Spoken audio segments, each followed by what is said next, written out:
1 महिना झाला आपण काम करतोय. सॉरी काय, मला तोंड द्यायला लागतं बाकीच्या गोष्टींना. हा ठेवा. काय हो, ते ताईंचा फोन आला होता. हा कळलंय, अजून 8 दिवस आहेत त्याला. लगेच ह्याने फोन केला, हे करायचं ते करायचं, एकट्यानेच करायचं काय सगळं? बरं, एवढं खाऊन घ्या. हा नकोय मला ते, जा घेऊन.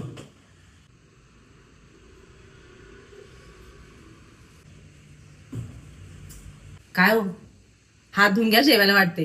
हा तुम्ही खाऊन घ्या, नकोय मला. अहो, तुमच्या आवडीचं बनवलंय. ते नकोय म्हणून सांगितलं ना एकदा, काय मागे लागलीस? हा बाहेरचा राग बाहेरच ठेवायचा, घरात नाही आणायचा. आणि जेवणावर तर अजिबात नाही काढायचा. एक तर तुमचा मूड खराब आहे म्हणून तुमच्या आवडीचं बनवलंय. त्याच्यासाठी श्रम लागतात, बुद्धी लागते, वेळ लागतो. हा ठीक आहे. गरमागरम जेवून घ्या, म्हणजे हा ताणही कमी होईल. चला उठा पटकन. काय हो, सकाळी बडबडलो तर काहीच बोलले नाही, शांत